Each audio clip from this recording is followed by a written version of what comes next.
لیکن اتنا کہتا ہوں اتنے پاگل نہ بنو. مفتیان کرام علماء کرام کو صرف سبق سنانے کے لیے اگر غلطی کروں گا تو اصلاح کر دیں گے.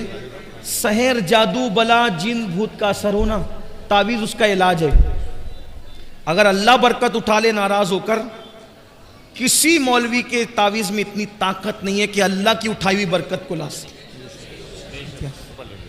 یہ بات یاد رکھنا, اگر کوئی یہ دعویٰ کرتا ہے کہ میں لا دوں گا, ہمارے حضور مفتی اعظم ہمارے دادا مرشد تعویذ دینے سے پہلے ہاتھ کی طرف اشارہ کر کے کہتے تھے بیٹا نماز پڑھے گا تو تعویذ اثر کرے گا ورنہ تعویذ اثر نہیں کرے گا.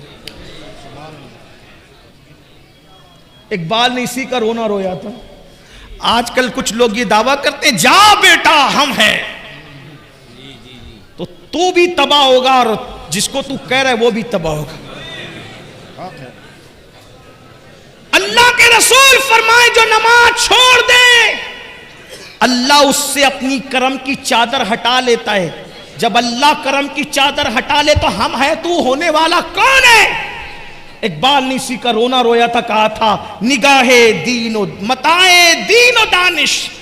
اقبال بڑا مفکر تھا, بڑا رونا رویا اس نے اپنی قوم پہ, کہا متاع دین و دانش لٹ گئی اللہ والوں کی, متاع دین و دانش لٹ گئی اللہ والوں کی. یہ کس کافر ادا کا غمزہ خوریز ہے ساقی, یہ کس کافر ادا نے اپنی مستیاں بکھیری ہے کہ اللہ والوں کی متاع لٹ گئی. لیکن پھر وہ نا امیدی کا شاعر نہیں تھا, مایوسیوں کا شاعر نہیں تھا, وہ امیدوں کی کا پیام دینے والا تھا. لیکن جب یہ رونا رویا تو ساتھ میں امید بھی کی کہنے لگے نہیں اقبال مایوس اپنی کشت وینا سے ذرا نم ہو تو یہ مٹی بڑی زرخیز ہے ساقی. ہم مایوس نہیں ہیں, انشاءاللہ یہ جلسہ انقلاب لائیں گے. مسلمانوں اگر نماز نہیں پڑھو گے, اللہ کے سچے نبی نے فرمایا اللہ تمہاری روزیوں سے برکت اٹھا لے گا.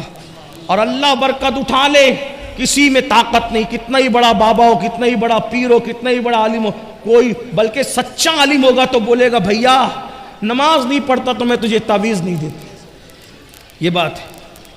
آپ گھوم رہے ہو پھر رہے ہو, بلکہ اب تو تم جادوگروں کے پاس جا رہے ہو, سفلی والوں کے پاس جا رہے ہو, پنڈتوں کے پاس جا رہے ہو تاکہ تمہارے گھر میں برکت آئے. شرم نہیں آتی تمہیں؟ اللہ رزاق مطلق ہے.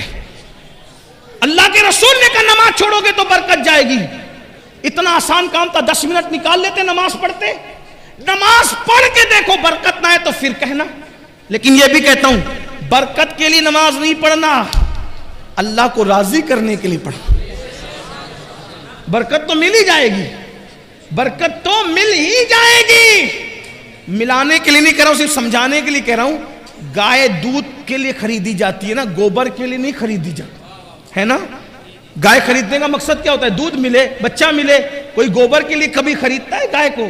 گوبر تو یوں ہی مل جاتا ہے نا منافع میں, بلا تمثیل بلا تمثیل. ملانے کو نہیں, صرف سمجھانے کے لیے کہا. اس مثال کو بھول جائیے, لیکن سوچئے نماز برکت کے لیے نہیں پڑھی جاتی, نماز بیٹی کے رشتے کے لیے نہیں پڑھی جاتی, نماز کسی سے مفاد اٹھانے کے لیے نہیں پڑھی جاتی. نماز تو اس لیے پڑھی جاتی اللہ راضی ہو جائے.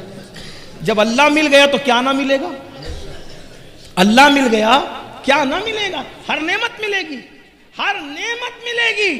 تو نماز پڑھنے سے برکت ہوتی ہے, نہیں پڑھو گے برکت جائے گی. نمبر 2, جو نماز چھوڑ دے, دوسری مصیبت, اللہ اس کی عمر سے برکت اٹھا لیتے. زیادہ دن جینے کا شوق سب کو ہے, لیکن آقا فرما رہے جو نماز چھوڑے گا برکت گئی, عمر کی برکت. بہت عیش کرنا چاہتے ہو نا, نماز چھوڑنے سے عمر بھی کٹتی ہے, عمر بھی گھٹتی ہے. پہلے 90 سال دادا پردادا کی عمر ہوتی تھی, اور بڑے میاں لوگ بغیر چشمے کے قرآن پڑھتے تھے, کتابیں پڑھتے تھے. ابھی تو 40 سال کا ہوا تو گھٹنے کی تکلیف شروع ہو گئی, زمین پہ بیٹھ نہیں سکتا, پیٹ اتنا بڑا ہو گیا کہ جھک کے کھا بھی نہیں سکتا, ہاتھ میں پلیٹ لے کے کھاتا ہے. یہ سب کیوں ہے؟ میں یہ نہیں کہتا کہ جن کو تکلیف ہے یہ سب مجرم ہے, ایسا نہیں کہہ رہا ہوں, لیکن اکثر و بیشتر تو یہی حال ہے نا. کسی مفکر نے بہت اچھی بات کہی تھی, اس کو سن لو. جوانی میں اگر نماز نہیں پڑھے گا, جوانی میں نماز نہیں پڑھے گا, اللہ اتنا غیرت والا ہے شاید وہ بڑھاپے میں تجھے پڑھنے نہ دے. وہ بڑھاپے میں تجھے غیرت والا ہے، حالانکہ وہ کرم کرتا ہے، وہ بڑا کریم ہے، سبقت رحمتی علی غضبی، اس کی رحمت اس کے غضب پہ سبقت لگئی، مگر وہ غیرت والا بھی ہے۔ اس لیے اس سے پہلے کہ بوڑھے ہو جاؤ اللہ کی طرف پلٹ آؤ۔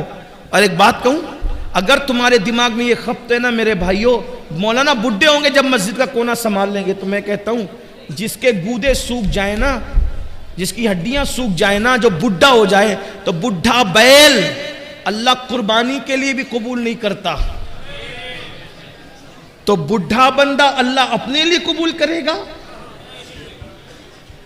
میں بوڑھوں کی بے عزتی نہیں کر رہا ہوں، جوانی میں زنا کرو گے، جوانی میں شراب پیو گے، جوانی میں پاپ کرو گے، جوانی میں عورتوں پہ بد نظری کرو گے، اور بڈھے ہونے کے بعد جب کسی قابل نہ رہے تو پھر اللہ کی طرف آؤ گے، یہ تو اس کا کرم ہے، وہ توفیق دے، لیکن اس کی غیرت بھی تو ہے نا۔ کبھی سوچا اسلام میں کیا بڈھے بیل کی قربانی جائز ہے؟ پوچھو نا علماء سے، جو نہ چل سکتا ہو نہ دیکھ سکتا ہو، جس کی دم کٹی ہوئی ہو، جو وہ مقتل گاہ تک چلنے کے قابل نہ ہو، پوچھو علماء سے کہ قربانی ہر سال بیان ہوتا ہے نا قربانی کا مسئلہ، تو جو اللہ ذبح ہونے کے لیے بڈھا بیل قبول نہ کرے وہ عبادت کے لیے بڈھے کو، لیکن ہاں اگر جوانی میں عبادت کی ہے اور بڑھاپا آ گیا، کمزور ہو گئے، تو پتہ ہے کیا ہوتا ہے؟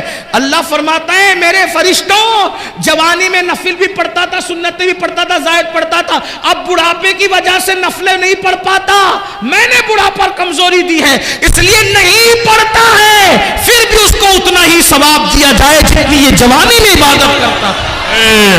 سبحان اللہ سبحان اللہ۔ اور جس کو اسلام میں بڑھاپا آ جائے، جس کو اسلام میں بڑھاپا آ جائے، اللہ کے رسول فرماتے ہیں اللہ اس کی دعا کو رد کرنے میں حیا فرماتا ہے، اور جو بوڑھا ہو جائے اسلام میں، اللہ فرشتوں سے کہتا ہے یہ جوانی میں عبادت کرتے کرتے بڈھا ہو گیا، اب بوڑھا ہو گیا ہے نا، اگر اس سے گناہ ہو جائے تو اس کے گناہ نہ لکھا کرو۔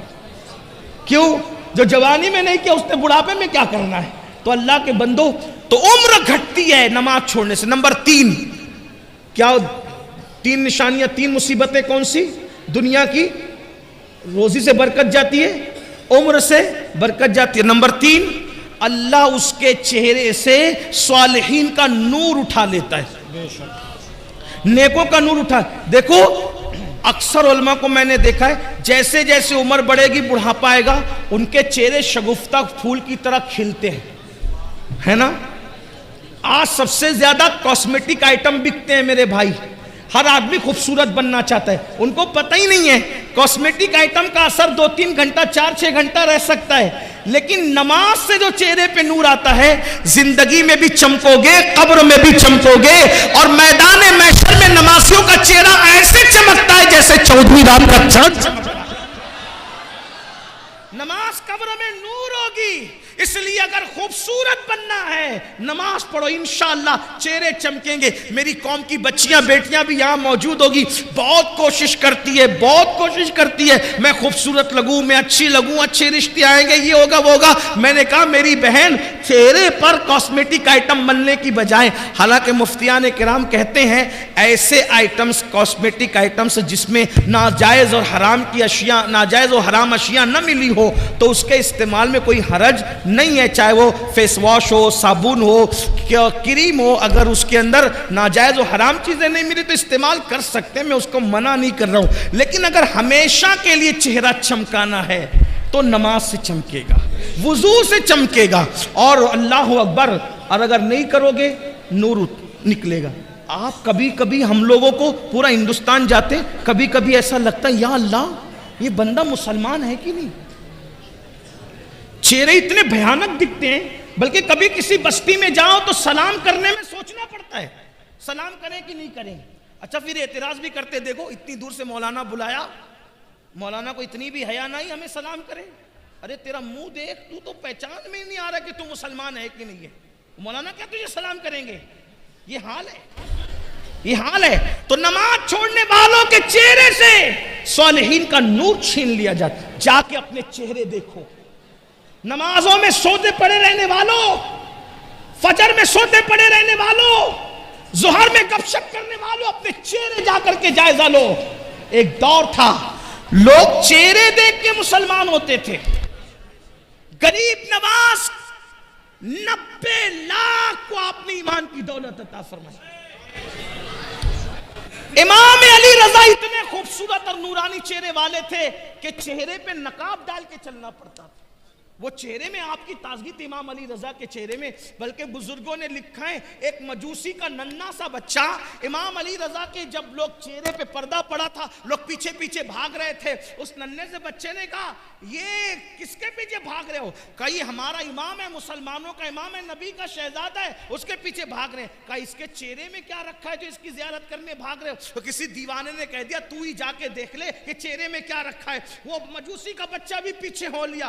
جیسے ہی گیا امام نے جیسے ہی نقاب ہٹایا, چہرے کا پردہ ہٹایا, چہرے پہ وہ نورانیت اور تمازت تھی. لوگ حدیث سننے کے لیے بیٹھے تھے. اس 4 سال کے بچے نے چہرہ دیکھا تو کہا آج کے بعد میری ماں بھی تو ہے, میرا باپ بھی تو ہے, میں نے تیرے لیے سب کو چھوڑ دیا. تو امام علی رضا جیسا بندہ جب یہ سنا فرمایا تو نے مجھے ماں باپ کا, جب میں نے تجھے بھی اپنا بیٹا بنا لیا, اپنے پاس ہی رکھا, پڑھایا لکھایا اور اس کو بھی امام بنا دیا. اتنا بڑا امام بنایا کہ دنیا اسی امام کو سیدنا معروف کرخی کے نام سے جانتی. اے سبحان اللہ, زندہ باد زندہ باد. یہ چہرے تھے, چہروں کی تمازت یہ تھی. اللہ اکبر. آج چہرے دیکھو مرجھائے ہوئے چہرے, سونے سونے چہرے, آنکھوں کے اندر اللہ اکبر پیلا پن ہے, کالا پن ہے.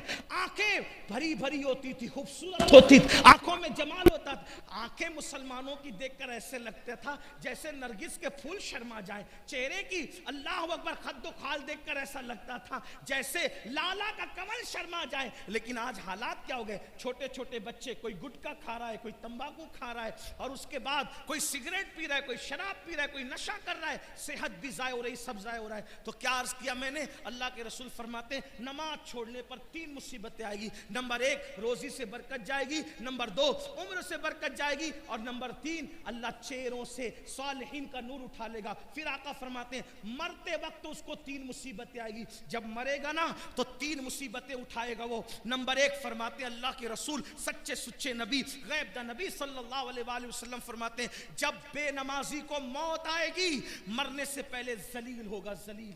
ذلیل ہو کر کے مرے گا, مرنے سے پہلے ذلیل ہو کر مرے گا. ذلت کی موت آئے گی.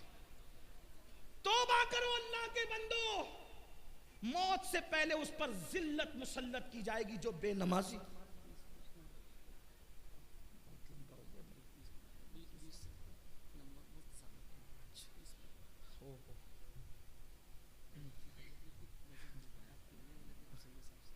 بڑا امتحان درود شریف پڑھ لیں. اب اللہم صلی علی سیدنا و شفیعنا مولانا اللہ. ایک بار سب بلند آواز سے عاشقوں کی طرح درود شریف پڑھیں. اللہ رب محمد صلی اللہ علیہ وسلم نحن عباد محمد صلی اللہ علیہ وسلم صلاۃ و سلام علیک یا رسول اللہ. یقیناً امروہہ والے اور گرد نواز سے آنے والوں کی عزت کو اور ان کے ذوق و شوق کو سلام کرتا ہوں. اتنا کوئی شخص کسی کو پکائے تو لوگ اٹھ کر جانے لگتے ہیں, لیکن آپ کے ذوق کو سلام ہے ماشاءاللہ. میں جلدی اپنی بات پوری کر لیتا ہوں, جلدی سے روایت پڑھتا ہوں. توجہ آپ کی عرض کروں نا, میں بات آگے بڑھوں. درود شریف بلند آواز سے پڑھیں آپ. اللہ رب محمد صلی اللہ علیہ وسلم نحن عباد محمد صلی اللہ علیہ وسلم صلاۃ و سلام علیک یا جد الحسن والحسین. تو عرض ہی کر رہا تھا 3 مصیبتیں موت کے وقت اس کو آئے گی. نمبر 1 ذلت کی موت, ذلیل ہو کر مرے گا. کون عزت نہیں چاہتا؟ ہر بندہ عزت چاہتا ہے, لیکن آقا فرمانے جس کے صدقے میں عزت بنی ہے, جس کے صدقے میں عزت پیدا ہوئی ہے, وہ رسول فرمانے بے نمازی ذلیل ہو کر مرے گا. قرآن کہتا ہے وَلِلَّهِ الْعِزَّةُ وَلِرَسُولِهِ وَلِلْمُؤْمِنِينَ. عزت تو اللہ کے لیے ہے, عزت اللہ کے رسول کے لیے ہے, عزت مومنوں کے لیے ہے. اور بے نمازی کے بارے میں فرمایا کہ بے نمازی ذلیل اور رسوا ہو کر مرے گا. اگر صرف 10 منٹ کا ٹائم نکال لیا ہوتا, 10 منٹ, صرف 10 منٹ کا وقت نکالا ہوتا تو بتاؤ ذلت کی موت مرتے. اور یہ مت تعویلیں مت کرنا, آقا نے جو فرمایا وہ ہو کے رہے گا. تمہارے منہ سے جو نکلی وہ بات ہو کے رہی اللہ اکبر، نماز پڑھو گے، نماز کی پابندی کرو گے تو ذلت کی موت نہیں آئے گی بلکہ عزت کی موت آئے گی، انشاءاللہ عزت سے جاؤ گے، بلکہ اللہ وہ عزت دے گا کہ زمین کے اوپر لوگ عزت کریں گے، اور جب قبر میں جاؤ گے تو فرشتے تمہاری عزت کرتے نظر آئیں گے۔ میرے امام کہتے ہیں نکیرین کرتے ہیں تعظیم میری، نکیرین کرتے ہیں تعظیم میری، فدا ہو کے تجھ پہ یہ عزت ملی ہے۔ تو اس ذلت کی موت مرے گا بے نمازی، صرف 10 منٹ کا وقت نکالو، ذلت سے بچ جاؤ، ذلیل ہونے سے بچ جاؤ، ذلت کی موت سے بچ جاؤ۔ نمبر 2، آقا ارشاد فرماتے ہیں بے نمازی کو موت کے وقت جو دوسری مصیبت آئے گی، یہ اللہ اس پر اتنی بھوک مسلط کرے گا، اتنا بھوکا کر دے گا اللہ اس کو کہ اگر وہ دنیا کی کوئی بھی چیز کھا لے اس کی بھوک نہیں مٹائی جا سکتی، یعنی وہ بھوکا مرے گا، بھوکا بے نمازی بھوکا مرے گا، اس پہ بھوک مسلط کی جائے گی۔ دوسری مصیبت نمبر 3، تیسری مصیبت اللہ اس پر اتنی پیاس مسلط فرمائے گا، اتنی پیاس کہ اگر اس کو بزرگوں نے فرمایا 7 سمندروں کا پانی بھی اس کے منہ میں ڈال دیا جائے تو بھی بے نمازی کی پیاس نہیں بجھ سکتی۔ 7 سمندروں کا پانی کہاں، قطرہ قطرہ سکرات میں لوگ پانی پلا رہے ہوں گے، اور اللہ اتنی پیاس مسلط کرے گا، اللہ اکبر، تو بے نمازی ذلیل ہو کر مرے گا، بے نمازی بھوکا مرے گا، بے نمازی پیاسا مرے گا۔ 3 مصیبتیں اس کو مرتے وقت آئے گی۔ میرے بھائیوں، پھر درد دل کے ساتھ کہتا ہوں، اپنا بھلا چاہ لو، اپنی خیر چاہ لو، صرف 10 منٹ کا ٹائم نکالنا ہے، ایک دن میں 24 گھنٹے میں صرف 50 منٹ کا وقت دینا ہے، 50 منٹ نکالنا ہے۔ اللہ کے بندو، آج سے پہلے نماز سے دور رہے ہو، آج سچی توبہ کر لو، جلدی سے مسجدوں کے قریب آ جاؤ، اپنے مسائل کا حل، کل بھی مسجدوں میں تھا، آج بھی مسجدوں میں ہے، کل بھی مسجدوں میں رہیں گے۔ سجدے کو کیا سمجھتے ہو؟